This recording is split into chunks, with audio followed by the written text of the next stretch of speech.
One, two, three. The Local Youth Worker is a podcast brought to you by Reformed Youth Ministries. Since 1972, RYM has sought to reach and equip youth for Christ, and this podcast seeks to reach and equip those parents and youth workers who share that same desire. For more information on our student conferences, youth leader training, or resources, visit rym.org. Hey everyone, welcome back to The Local Youth Worker, a podcast brought to you by Reformed Youth Ministries. I'm your host, John Parrott. This is episode 368, and we will have Scott and Linda joining us again for our Arrested Development segment. And then we will have Brian Sorgenfrie and Brent Corbin joining us to talk about ministry transition. Right now, I'm going to talk about an essential book for youth ministry, or essential books, really, for youth ministry. Just a few disclaimers before we even get into that. The sound is not the same. As I've been giving disclaimers of us traveling to different conferences and recording these, I'm actually back in my office, but I'm having some technical difficulties with our microphone. It's probably user error on my part, but hopefully we'll get that corrected. But I wanted to get some content to you all, so hopefully you can get past just the audio. The other is the sound of my voice. I'm a little under the weather, so hopefully my voice will last for this little segment. But as we've been doing essentials of, essential books for youth ministry, I've got several that I wanted to list, and I know Drew Turberville said several episodes ago how there are books that you use and then kind of books for personal devotion. I've got a mixture here, and I guess I'll start with kind of the books that have been helpful for me and just discipling students, books that I use. And I think one that kind of comes to the top is a book by Paul David Tripp and Tim Lane entitled Relationships, A Mess Worth Making. There was actually a workbook that I think that goes along with this, and I think the title is Change in Your Relationships, but it uses a lot of the content from this Relationships, A Mess Worth Making. I just remember teaching students through this. I think I did senior high Sunday school, and just such a foundational book that ultimately rooted relationships in the Trinity. So I would just definitely recommend that book, and students loved it, and it was just a lot of good content. A few kind of large group studies that we did when we divided into girls small groups and guys small groups, we used Respectable Sins by Jerry Bridges. I remember students just being introduced to the idea of kind of mortifying our sin, and then also kind of seeing the sins that we would call respectable. I mean, it's a classic book that Jerry Bridges put together, and I know a student edition came out later. But that was just, again, another study that our students loved, and had a lot of good conversation come out of that, as well as Hole in Our Holiness by Kevin DeYoung. Again, just kind of an intro to sanctification, and a lot of good content there. One more specifically for guy discipleship, a guy small group that I did was Thoughts for Young Men by J.C. Ryle. I probably used that in 3 different small groups through my time in student ministry. And I would just have students, I can remember one student make the comment of, I wish I would have read this in junior high. And so it's just amazing to me that J.C. Ryle died in 1900, and that his words were still resonating with students. So that's just kind of a timeless book that I would encourage others to pick up. Another book, too, is Concise Theology by J.I. Packer. This one gets into a lot of different categories. I just used that book in so many different ways. But I can remember, especially, I'm thinking of one specific student who did not grow up in the church and did not know anything about Reformed theology, and being able to break up these short chapters and explain, justification, sanctification in a very concise way. It's just such a helpful book that you can use in so many different ways. So Concise Theology, I would also use that as I was preparing for any kind of talk, I would just look up, the various concepts that are mentioned in there. There's, I don't know off the top of my head, maybe 50 to 60 entries of theology that are just broken up into short pages. So a very helpful book. As far as kind of broader youth ministry goes, The Space Between by Walt Mueller. I remember reading that book, and it just hit me at the right time where there was some frustration in student ministry, and this book is all about just the developmental process of teens, from just kind of mental, spiritual, every physical just change that's taking place. And I remember fostered patience with me towards the students and kind of helped me think about what they were going through. So that was a helpful book. Perspectives on Family Ministry. This was another helpful book as well. It's edited by Timothy Paul Jones, who's a professor at the Southern Baptist Theological Seminary. It goes through 3 different perspectives on family ministry, and it allows the authors to kind of assert their opinion about family ministry, and then the others to critique it. And so I think it's helpful for me to kind of think about my own youth ministry and the involvement of parents. And so that would be one that I would point others to. And then kind of some personal books I'd like to mention. This is not exhaustive, but just some that kind of come to the top. Zeal Without Burnout has been mentioned several times, so I'll just go ahead and say that. That's a great book to read. I think Spurgeon's Sorrows by Zach S. Wine is another one that kind of gets forgotten, but it's very helpful. 2 kind of newer ones. One that's not theological at all is Deep Work by Cal Newport. That's just been a helpful book for me to think about how to do deep work, and I think the subtitle is something like in a digital age or in a distracted age. And so just the idea, there's so much ministry where we do need to do deep work, if that's digging into scripture, preparing for a lesson, and I don't know, there's just some concepts in this book that kind of helped me try to implement some of that in my routine. But then another new book is Gentle and Lowly. This is a book that I kind of get tired of hearing about because so many people talk about it. But there's a reason why so many people talk about it. It's a phenomenal book. I can remember when so many people were talking about it and I still hadn't read it. I finally just thought, okay, I'll go ahead and pick this up. And then as soon as I began to read, I understood why so many people were talking about it. It was a book I had to force myself to read slower because there was just so much I wanted to reflect on. And it's one of those rare books, as I was reading it, I was thinking, yeah, I'm definitely going to read this book again because it's just so good. So those are a few that come to mind, not exhaustive. There's so many more, but I wanted to go ahead and get those out to you. Right now, here is our Arrested Development segment with Scott and Linda.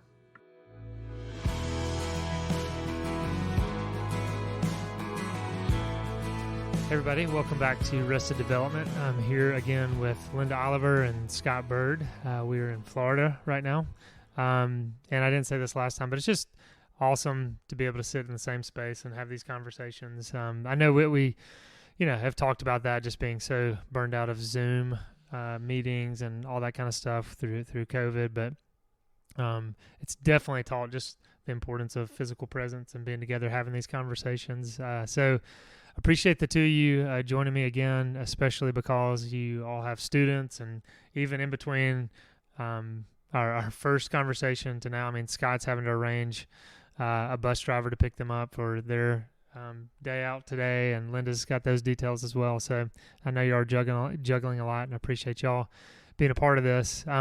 Last week we ended on kind of extracurriculars, and I know we'll start getting into kind of rest a little bit more in this segment.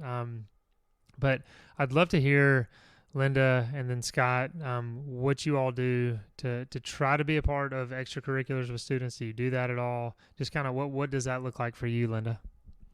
That, I think, has changed a little bit through the years, but then also with where I am now. So I would say places I've been before, largely like there were maybe just a handful of schools represented that I could look at, the list of students that I'm trying to minister to and have a pretty good idea of, okay, like I can spend Tuesday going to this game and like Wednesday going to this game. And whatever, like not have a crazy week, and make sure that I'm covering like the wide range of students. Sometimes I would even like print out all the schedules for the whole semester and just plan out, when does this girl actually have a tennis game in town that I can go to, and would just plan it out a little bit that way. And yeah, I don't know. So I was thinking through, how do I make sure I reach all of them, and also like not have every night out myself. And sometimes students would have games on Wednesdays that I couldn't go to because we had programs or whatever. Whereas where I'm at now, everything in Orlando feels more spread out. Most of our students go to our Christian school. But then there's a handful of other schools that are represented that most of the time it's not as worth like the time commitment I would have to put into it to drive there, watch a 2-hour game, drive back. And I got this input from like a youth worker who had been at my church for, 8 or 9 years before, that she was just like, honestly, like I put more one-on-one time in with the students who don't go to our school, and put more extracurricular time in with the students who do go to this school. Because you just get a lot more kind of bang for your buck. And so honestly, that is one thing I have to think through, is like, does it make sense for me to spend 3 hours this way, or could I reach more students by having like 2 different one-on-ones with the same amount of time? Yeah. So what do you think is the benefit of going to these games, other than just maybe they just feel supported? I don't know. Right. Because I struggle with that. Yeah. Yeah, because I feel like it can depend on the context. Like there have been some places I've gone and I can run into a lot of other students who are watching and parents, and it's great. I get a lot of interaction. And then other places it's like, well, I go and I sit in the stands and I watch the soccer game, and like I don't really see anyone that I should be interacting with. Yeah. And or the student maybe. Either. Yeah. It's like I have to catch them at that one moment where they're like running off the field before they get picked up to say, hey, good job. And they're like, okay, cool. And they like run off. And I'm like, yeah, okay. I hope that was worth the 2 hours I put into this. Yeah. Yeah. So it just really varies on context. Yeah. I'm the same way. I don't enjoy going to extracurricular activities, but I feel this immense pressure to do it. I think that's what everybody just assumes youth pastors do. But like you said, if I went to everybody's extracurricular activities, I would be out every night. And, even if I just went to one of each person's thing, I would be out every night. There's so many things that you could go to.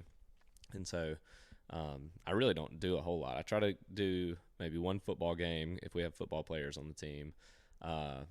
One thing that's kind of cool that our church did, it was a tradition before I got there, but we had a lot of theater kids in our youth group, and it's a tradition to go eat at this hamburger place, Handy Andy, if anybody knows that. It's awesome. But we go eat at this hamburger place and then go to the play, and it's like a youth group thing, so there'd be like 15 of us would go do that. And that was kind of the only time I felt like, all right, this is beneficial for the youth ministry. I really feel like I'm connecting with kids. It's like building community, that kind of thing.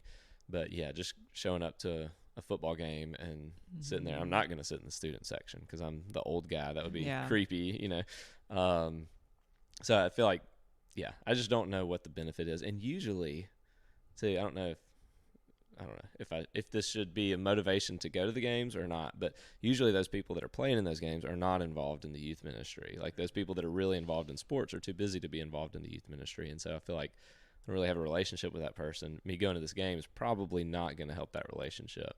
And so I think maybe seeking ways to get with that kid one-on-one would be a lot more beneficial than going to the game.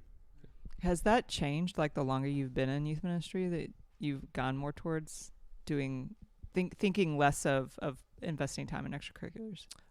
Not really, because when I worked with John, we had a rule that we didn't go to extracurriculars, and he can talk a little bit more about that. But so we didn't do it at all when I was at Pear Orchard as a youth coordinator. Then I got to Oxford and just kind of felt the pressure to do it, and so I would kind of do it just out of obligation more, and I do enjoy it sometimes. But yeah, I've become more that way, and I've heard recently that I need to go to more extracurricular stuff, but I also have interns that can kind of do some of that because they don't have families and young kids they're putting to bed and that kind of thing. So they just want some representation from Christ Pres at those events. Gotcha.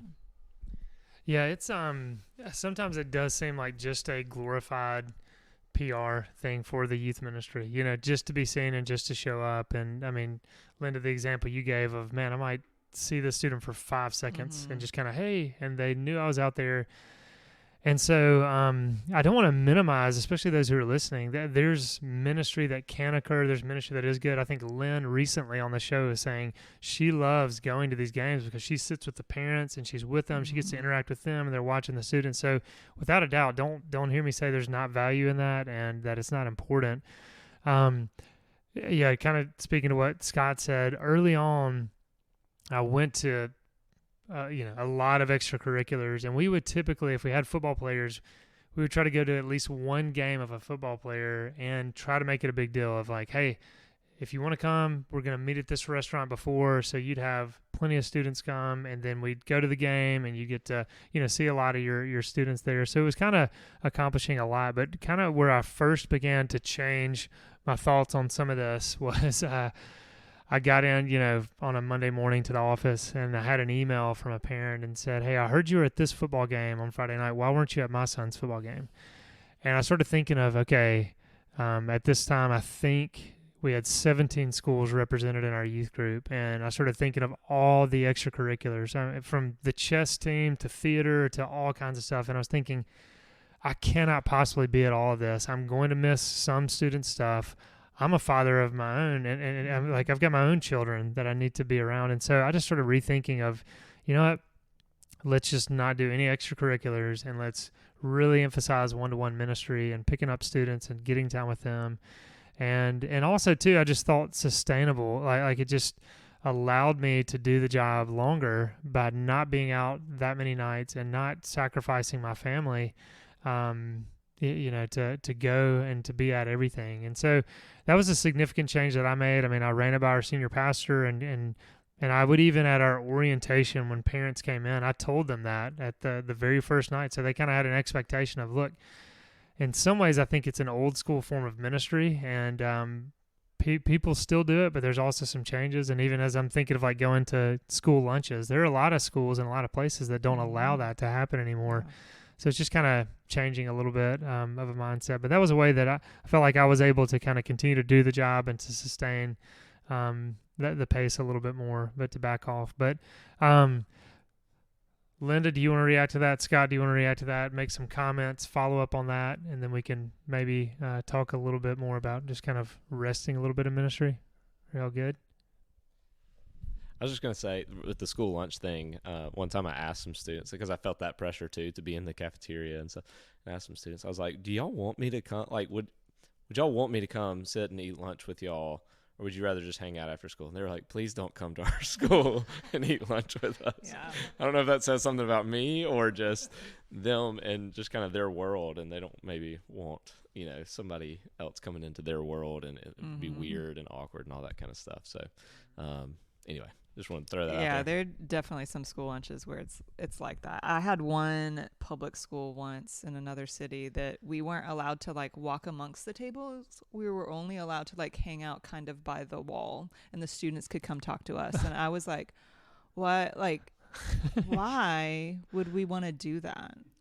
You're just over against the wall, like kind of waving in a distance. Yeah, like they would have to choose to get up and come talk to us and not be eating, not hanging out with their friends for a few minutes. And then if they're not doing that, they see like, oh, here are their youth leaders standing awkwardly at the wall, and I feel like it's my fault. That was not... Man. That was not a good situation. Yeah, it's like, how can we make the high school cafeteria more awkward? Let's just put a bunch of youth workers up against the wall and stand there. And I can remember going to some school lunches and thinking, okay, I went and sat by one of my students amongst his 10 friends that I didn't even know. And I was like trying to entertain everyone and like trying to be funny and thinking like, what is happening here? And what's my role here? So yeah, school lunches were terrible, and I know. I mean, I'm thinking of some. I mean, Kurt Cooper being one. He still does those consistently. I know many people do that. Maybe in the last few minutes, I know we're going to be winding this down. We're kind of already getting into balance. Okay, how are we balancing extracurriculars? What do we say yes to and no to?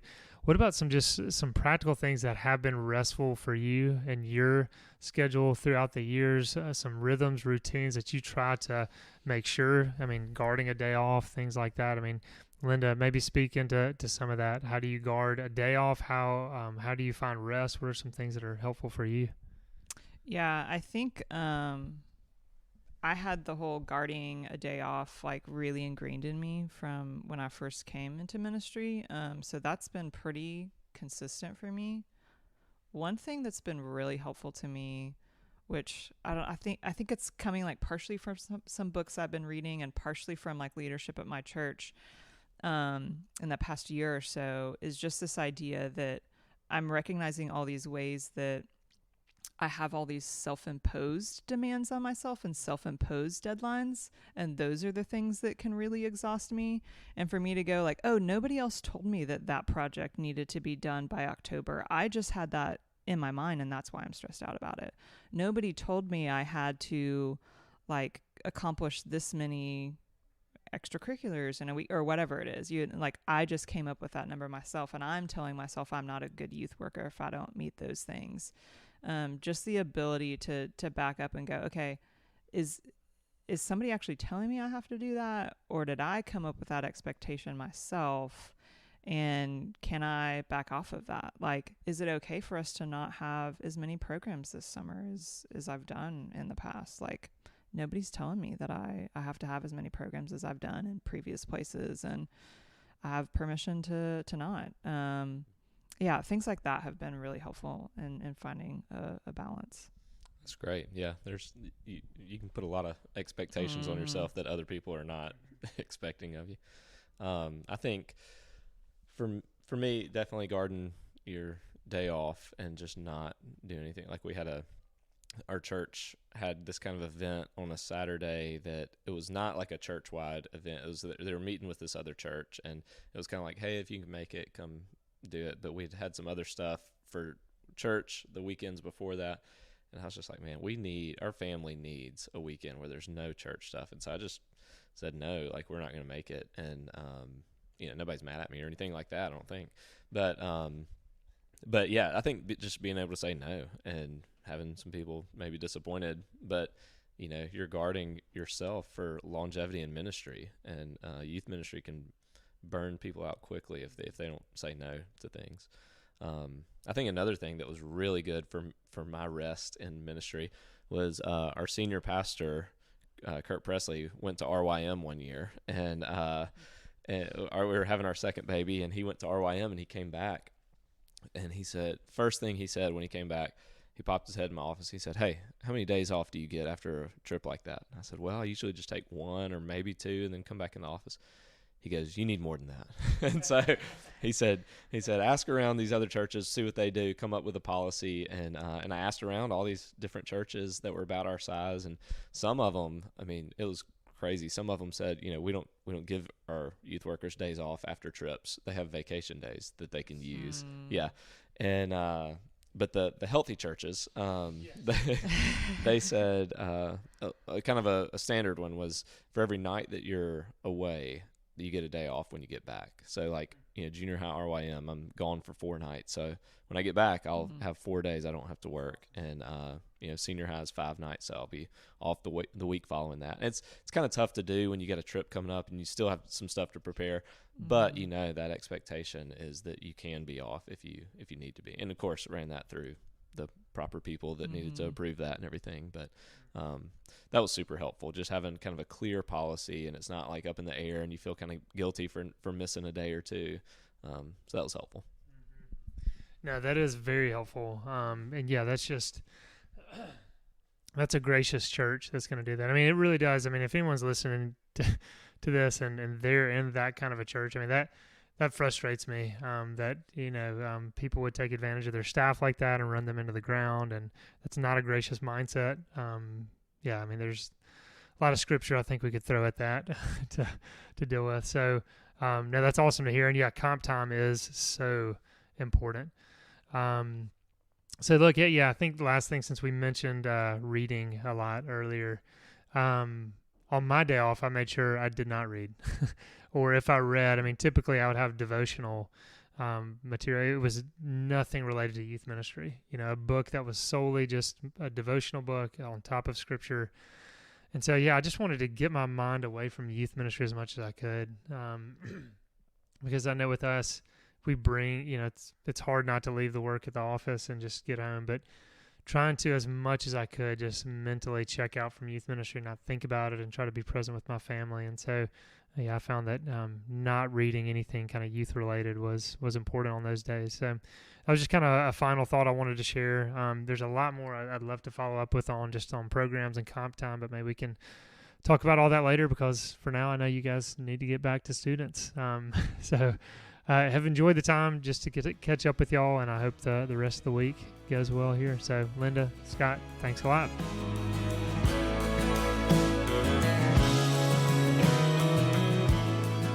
Hey everybody, I am here with Brent, Corbin, and Brian Sorgenfrie. Brent, how's it going? Great, John. Just down here loving life at Laguna Beach Christian Retreat Center. Yeah. Brent is our executive director, and Brent, I couldn't get the internet to pull up to see which episode you're on, but Brent came on a while back, a couple months ago maybe? Yeah, it was in this spring before I officially started, but it was out on the horizon, so I was given a little bit of thoughts and words about the transition that was at that point upcoming, but now has fully happened. So yeah, and I'm also here with Brian Sorgenfrie. Brian, how's it going? It's going well. Also enjoying being at Laguna Beach Christian Retreat Center for, I think this is the 27th week of my life to spend here, I believe. So we're half a year of my life. That's pretty amazing. And we were reminiscing too. You were on some of the earliest episodes of the local youth worker. Yes, very memorable. Did not ask to do it again for 5 years, which probably says something. But yes, back in I think 2017 or something in Colorado. Yeah, it was a while back. Yeah, we were in Colorado. So yeah, look, today we're going to talk a little bit about ministry calling, ministry transition a little bit. And so as we're reflecting on kind of calling, vocation, I thought it'd be interesting to hear, do y'all remember one of your first jobs that you ever had, or a memorable experience in a job, occupation, maybe a funny story, challenge, difficulty? Brent's already got something. Yeah, go for it, Brent.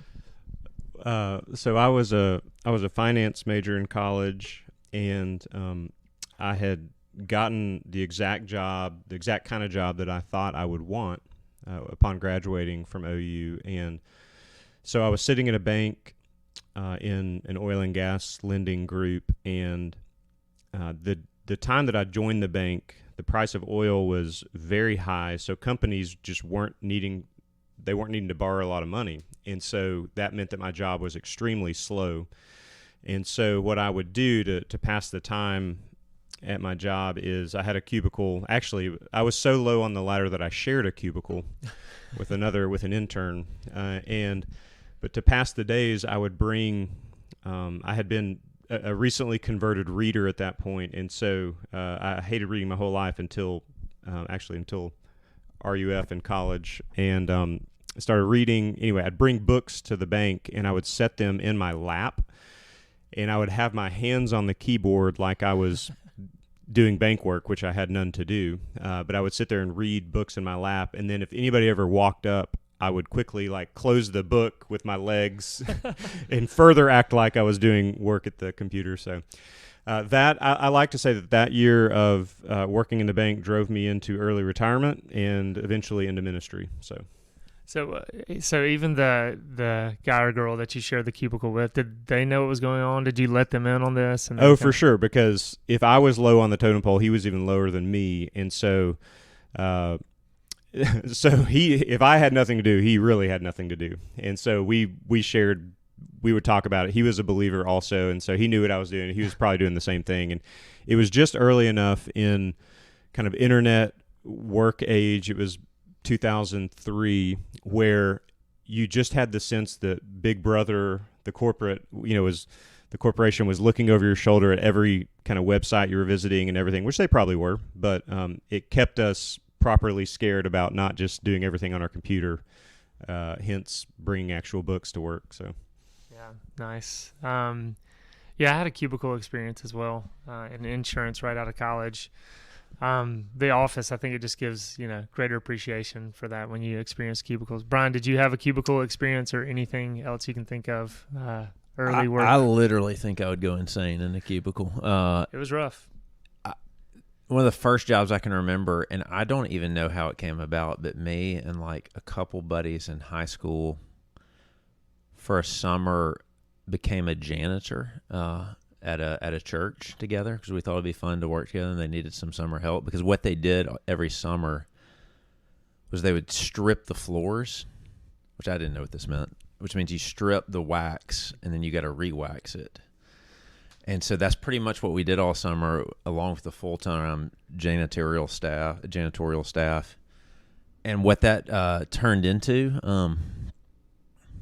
my bosses did not know this supervising, because when you strip a floor, it becomes extremely slick because it's like all the wax is on the top. And so it came into it basically became a contest of if you could slide all the way down the hall without busting. And so we came home many days with wet pants and bruises. But I got to be pretty good. I feel like so. I was gonna say, who won that? Did you win the competition? I was. Being tall is always a disadvantage to having your balance. Yeah, valid excuse. And I'm thinking, where you did that, that's a lot of floor space. I mean, that's a considerable project to undertake. Yeah. It was. And we had eventually re-waxed the floors, but for that brief period. Yeah. Well, thanks for sharing that, guys. I know we just kind of jumped in. Brian, maybe just a little more introduction on who you are. I skipped over that, and kind of, as we're talking about ministry transition, what you're doing now. So kind of what you were doing just, I guess, a month ago to now. So I did REF campus ministry for 13 years. I was campus minister at both Mississippi State, and then for 8 years. Then the last 5 years was at Ole Miss, which was my alma mater, which was really awesome. But just like 10 days ago, I came on staff with Christ Presbyterian Church in Oxford as associate pastor, which is the church that my family's a part of and we love. And my campus minister my freshman year and all through college was a guy named Les Newsom, and he's now the lead pastor there. And so even that's really, it's really neat for me and my family. So, yeah. So maybe just let's begin kind of the early notions of, the job both of you were doing and the shelf life that it had. And, I think all of us, as we do jobs, we think, we're happy, we're content, but is this going to be it? Is this going to be kind of the next 10, 20 years, the rest of my life? Kind of some of those thoughts as you guys, and, you're doing college ministry. And I think, it's similar in youth ministry. You do kind of feel the shelf life. You feel like, I'm getting a little older. I don't know how effective I am. Maybe kind of talk through some of those early thoughts, Brent or Brian, whoever kind of wants to jump in, if that makes sense. When I was sitting at the bank and thinking about ministry, I knew that before I wanted to go to seminary and kind of fully commit that I should probably go try it out and see what it was like, because I wasn't naive enough to think that it was all sunshine and rainbows, in the ministry world. But so I did. I went and had signed up to be an RUF intern and did that for a few years and really loved that experience. And then eventually went on to seminary and started sensing that this is what I wanted to do. I guess that aspect of calling. And then as a campus minister, I went on to be an RUF campus minister for 8 years, and I loved it. I mean, it was a great job. It was something I was familiar with. Really enjoyed working with young people at that age of life when they're making a lot of big decisions out on their own, just about all kinds of things. And But there was a point for me toward the end of that time where it wasn't so much that I got bored in the job it wasn't so much that I wanted to get away from young people and working with college students or anything like that. It was, for me, I had been at a smaller school. I was a campus minister at the University of Tulsa, which is about 2,800 undergraduate students. And I just kind of got to a place where I felt like I didn't know what else to do in the job other than just keep doing what I had been doing. And my personality was such that that's where I started feeling like a little bit antsy, that I wanted to do something different and go learn a new thing or build something new or try my hand at something different. And so for me, it wasn't so much like, oh, I need to go be with 40-year-olds now. It was just, I think I've done what I came here to do. And I began to be curious about other aspects of ministry and vocation and stuff like that. So that's what that first transition looked like for me. And then I went in to be an area coordinator with RUF for 4 years. So, and I've now obviously transitioned into RYM. So for me, that's kind of how I've thought about it, is just trying to keep my pulse on what's happening in my own heart. And if I'm, getting bored with something or wanting a new challenge or recognizing I have gifts to serve the Lord in a different capacity. And I've tried to pay attention to that with the help of friends and obviously praying and talking to my wife and all of that stuff. Yeah, no, that's good. Brian, anything to add to that? Remind me of the question. Kind of the sensing of the shelf life of the former role you were in, and just kind of some of those thoughts, how you process that. Yeah. Part of my story, and this has always kind of been a struggle of mine, like I can remember, at least in the denomination I'm part of, before you even ordained, you have to become a candidate for ministry at Presbyterian. I can remember standing there with another individual, and we were supposed to give your testimony and call to ministry. And the guy that went before me, and I think he's being authentic. I remember him standing up saying, "I'm called to ministry." He said, "I cannot imagine doing anything else but preaching and proclaiming the gospel." And I also remember thinking, oh my gosh, I could imagine myself doing a lot of other things. And it also was an insecurity. Like, I didn't know what that meant. I didn't know if that meant I shouldn't be doing this. And I talked to enough people that the journey God has been kind, but it has felt a lot more like believing people around me than kind of my own voices in my head. And so a lot of what happened is people kept telling me, "I think you're good at this and you should do this." And I do. Like, I love college students. I think they're awesome. I've not grown tired of college students, but part of what started happening was last year, I got asked by the session in a church to be a candidate for a job at a church that we love, that's in the town that we love, and the stage of life with my family, just in junior high and late elementary school. That is the first thing I said yes to interviewing for. And as I interviewed and as I sat with the search committee and they asked good questions, it just kind of became this soup of, I think, stage of life and where my family is and what God's doing in this church. As best I can tell, for the next 5 years, I think this would be a great place for us to serve. But there's tension, like there's sadness about leaving RUF. Like I love college students, and I don't know. So yeah, it's felt a lot more ordinary than I thought. That maybe it's not as different from my friends who've switched to a different accounting job. I don't know if that sounds unspiritual, but yeah. And no, I resonate with, your comment of it's kind of more the language we've used, external call more than the internal call. It's those voices kind of outside affirming certain gifts that we can't always see, and just kind of wrestling with that. But Brent, I know you wanted to jump on with something. Yeah, something Brian said jogged my memory. The external call thing, and then you just mentioned it too. After I had been at Tulsa as a campus minister and then had been an area coordinator, I was talking about just processing through life and vocation and with a good friend of mine. He had been a longtime supporter of ours in ministry, and he had had a lot of executive experience and worked with, people who ran organizations and all kinds of stuff. And as I was talking to him at that point, I'd been in ministry for about 10 years post-seminary. He had looked and had seen very closely what I had done and the kind of person I was and gifts and stuff. And he just looked at me, and it was one of the most affirming things anybody's ever said to me. He just said, well, you built a clock.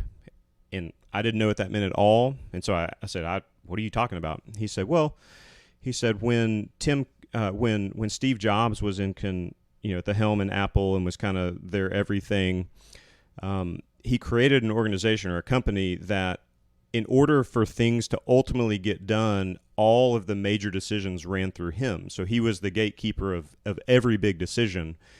And then obviously Steve Jobs got sick and ultimately passed away, and Tim Cook was his successor and still is.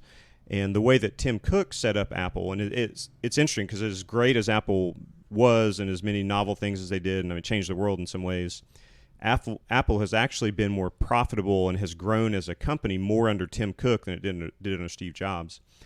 And what Tim Cook did differently is he set up the systems and structures of Apple and kind of the internal guts of it in such a way that he empowered people in the different areas of the company to use their gifts, and they could make independently as each department had its head.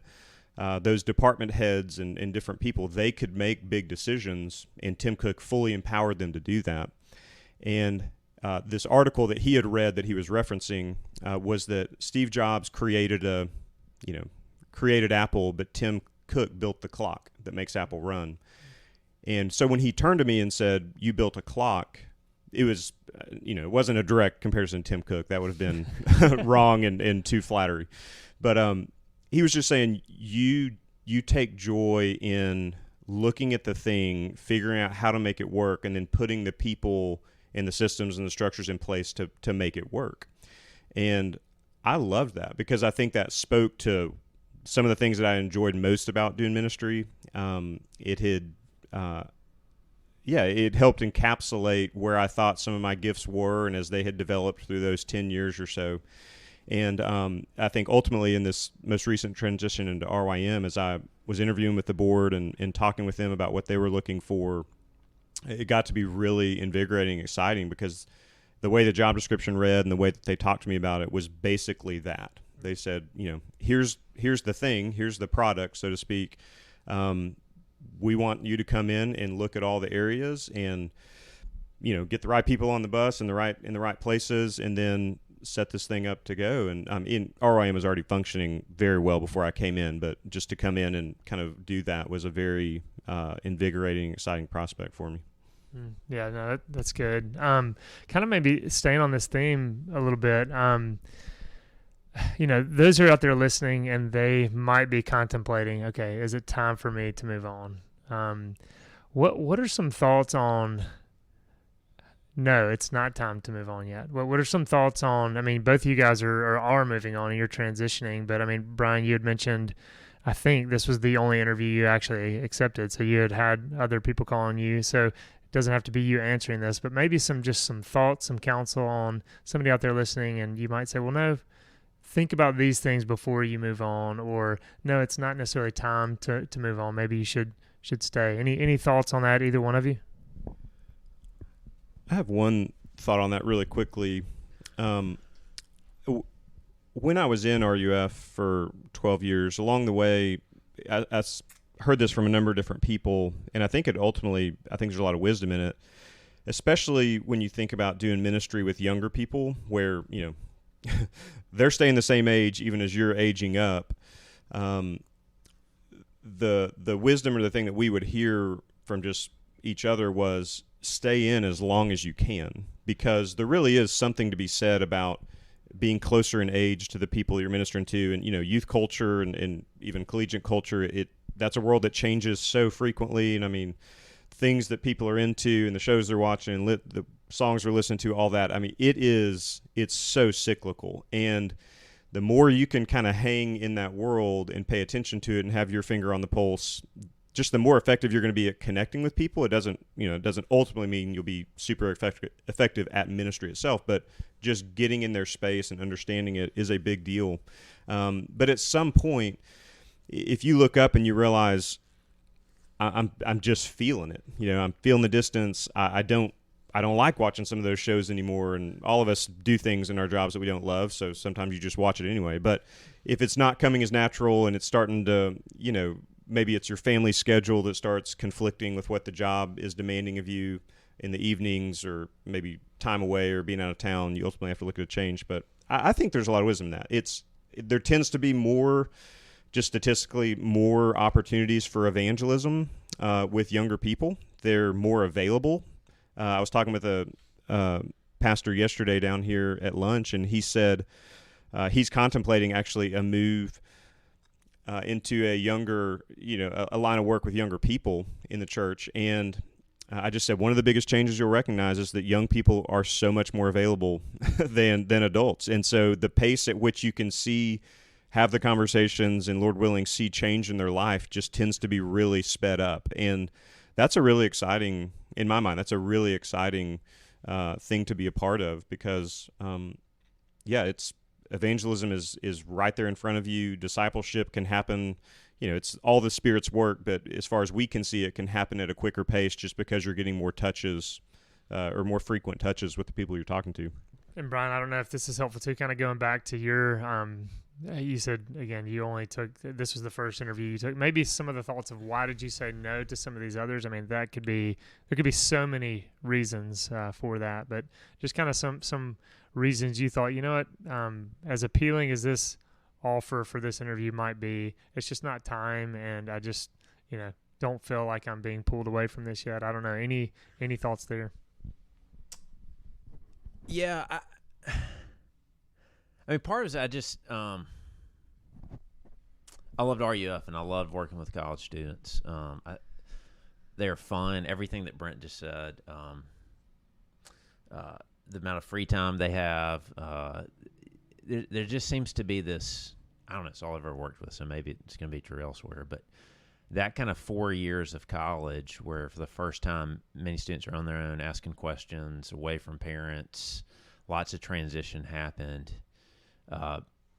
It's just kind of an exciting time of life, and I think you see the Spirit really work in those places of kind of vulnerability and questions and failures, and they're just fun. And part of the way that God wired me is I like being around people. I've been told I'm a gatherer, like trying to get people to come to conferences and making it fun. Like that is just. It's just fun. It's life-giving to me, and so I don't know. Just in God's timing or whatever, when other opportunities would call, every other call was like, okay, that means you'd uproot your family, you'd go to a new place. There was just nothing about that. I just loved what I was doing, and then. Probably some of it was in the same town that my family was already planted in. Yeah. Probably some of it was, I think 6 or 7 years ago, if you'd asked me, what are you going to do next? I would have thought planting a church. But stage of life and where I am, like, I really don't think I might have the skill set for that yet. Like, I just think there's a lot of stuff I got to learn. And so as I interviewed the search committee, and they talked about what they hope the job will be. It just, I don't know, some clarity, some not clarity, but as best I could tell for the next 4 or 5 years, if it works that way, this would be a great way for this is Sandy Wilson. I'm going to kind of quote him. He really helped me one time when he said, this was at staff training, and I heard him say it again. He said that there are only 2 callings in Scripture. I'd never heard anybody say this. He said there's the calling to be an apostle, which none of us are, and he said there's the calling to be a Christian. That is the irrevocable call of the Spirit.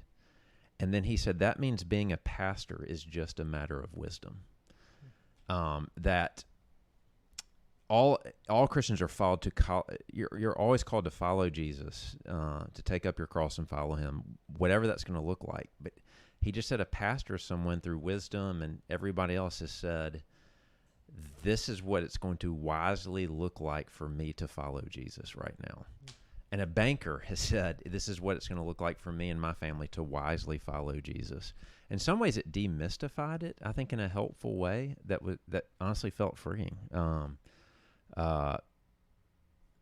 With that can come all kinds of struggle. Like, I know I can be self-absorbed and not want to take risk, and so I hope I'm praying through those things. But I don't know. It felt a lot more ordinary than I think I thought it would when I was in seminary.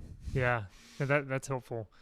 I know we only have about 5 more minutes left or so. Let's talk about quitting maybe before we close this out. I would assume in ministry y'all have had that thought. I've had the thought of I'd rather. And I've heard people say things. It'd be nice to just go mow lawns, because that's done at the end of the day. Maybe people out there who are wrestling with, okay, is it time to hang it up? Is it time to quit? Have you heard anyone share any wisdom on, just the endurance, the long suffering, just pushing through kind of some of those difficult seasons, or when it may be time to, hey, look, hang it up. Any thoughts there along those lines that y'all have heard? Brent? I think the most I could say about this, certainly there have been times and seasons, and it's usually born out of a circumstance that feels out of control, and I just don't know what to do in this moment, or I don't have the skills to press through this thing, whatever it is. And then as you just start to feel incompetent, and then those voices come in and just say, like, you should never have done this in the first place, and just all that stuff just floods in, which I think the evil one is certainly in that, and that's his voice is in there, if not sure, your own voice. But I think a big part of if you're considering doing something different and jumping out of ministry is just don't make that decision on your own. It's not to say that you shouldn't trust yourself at all, because there are factors to consider, and certainly if you're married, your spouse would be a big part of that conversation, should be a very big part of that conversation. Don't come home and announce to your wife that you've left your job, but is to be at a place, to have cultivated the kind of relationships where you do have people that you can speak very frankly with about that. I would say it would be rare but ideal if some of those voices speaking into that are people who maybe are within that church, whether it's trusted elders on the session or just friends, people in the church who see what you do and could have some perspective to give you about, almost like what Brian was saying earlier, in, hey, here's what we see in you. Even when you can't see it from yourself, we still see you, functioning beautifully and serving the church in these ways. Again, even if you're having moments of self-doubt or doubting or whatever, to have people within the church that have seen it, that can validate it, or even confirm, hey, we think, we've seen you getting tired in the job, and we haven't seen you bring the same level of energy or creativity, or you just don't really seem to be in it as much anymore. That's helpful. It's also scary because sometimes those people have the power to make that decision for you and tell you your days are over. And if you give them the window to do that, or the opportunity, that can be kind of scary to trust them. So, I don't know. I think it's try to. My pastor back in Tulsa, Ricky Jones, he would always say, he would tell his session members, he said, I refuse to be the pastor of a church where I can't also have friends. And I just thought that was really wise, that he just didn't want to be this person who felt so isolated that he couldn't talk to the people who knew him closest and knew him best. So whatever it takes to cultivate those kind of relationships, I would say that's time and energy worth spending.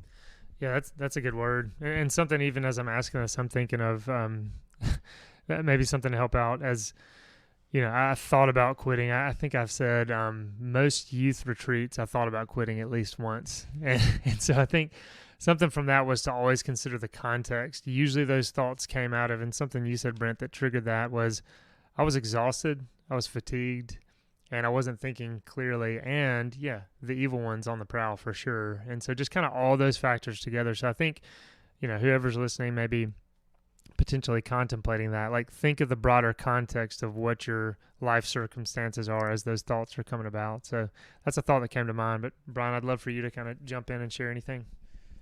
Yeah, I think we said Parrot. There were plenty of times in RUF that I was like, maybe I shouldn't be doing this. And those were born a lot out of my own insecurity, out of failure that I saw, of just a one-on-one that went horribly, or that large group that nobody showed up because there was a Sigma Chi date party, and you're like, what are we doing here anyway? But again, I'm married, and it's a gift. Like, she was able to remind me of the cycles where she would be like, Brian, every April you tell me this. And I was like, oh, okay. So that was some sanity. I do think there is something, too, that Brent was saying. Like, I think you have to work hard at liking the place that you are. I think we actually have a responsibility. I don't think we can control that, but wherever God has us, I think we're to incarnate ourselves to that place. And I think if you hate the place that you are, and that could be even like if you hate youth culture or whatever, I think it's still a responsibility to work at it, but like, I don't know, maybe you don't need to be there. Mm-hmm. But it could be personal stuff. I don't know. I would just be willing to ask people around you and know you're like, I don't know if Brent remembers this. I mean, I was always insecure that I would be the guy, because I started becoming an old guy in RUF, that was still doing RUF, but everybody else was looking and being like, you mean he's like still doing this? And so no one's told him it's time to move on. I gave Brent license earlier. I was like, hey, I don't want to be that guy. So like, if I'm ever still doing RUF and everybody's kind of being like, he should move on, please tell me. And Brent said I would. And so that gave me a security, because I trusted Brent. But that's kind of a combination of my insecurities, but we're just entrusting ourselves to Jesus every day, and He's good. And the call is to follow Him this year. And I don't know what that's going to bring. And I just, the one thing we can't quit on is following Jesus. Amen to that. So, but we can quit on being a pastor. Yeah. And the kingdom will keep going. So. Yeah, that's right. No, that's a good word for sure. And I think, just a common thread running through all this is community, from talking to a spouse, 100% vital. Yeah, let's just go ahead and kind of underline and bold that. But then friends, and Brian, you highlighting insecurities. Every one of us has those insecurities, and they can be blinding and just straight up, lies. And so we need people around us to be truthful and say, hey, look, yeah, maybe it is time to move on, or hey, you're missing this totally in the ways that the Lord has gifted you. So yeah, Brent. As I've come into RYM and started to understand in a more full-orbed way what it is that we're trying to do to serve youth leaders and ultimately serve the church, shameless plug for youth leader training, as we're thinking through what we are trying to do with youth leaders and how to serve them. And a big part of our emphasis in that is to get youth leaders connected with other youth leaders, to try to develop these friendships and these webs of relationships where there are people around you who both understand what you're doing on a day-to-day basis, who know you at some level of depth and intimacy, to where they can be people that you're processing these cyclical thoughts with as you're, maybe you enter a harder season of ministry and you're trying to figure out if this is just temporary or if this is a bigger transition happening in your life. Those sort of people who understand more in the minutia what you're doing, they're invaluable. So come to YLT this spring, and we don't want to overpromise, but we also want to certainly tell you that's a big part of our heart in what we're trying to develop there. Yeah, and this was not we didn't intend to set this up to highlight that, but it's vitally important. I think you're bringing it up just because we sincerely love the church and love people, and I've said it so many times that I was going to YLT before I came on staff with RYM, and I had to have it every year just to get around that community. And again, it's not just a a community, but it's people doing the same thing you're doing, and they know the struggles and they know the challenges and the difficulties, and it became just a must. So, look, Brian, Brent, appreciate you guys taking the time to come on today, and we hope this is helpful to others. Come and buy without money. Oh, come and feast without pay. For the King has opened his banquet hall to the beggar, the outcast, and the slave. For the King has opened his banquet hall to the beggar, the outcast, and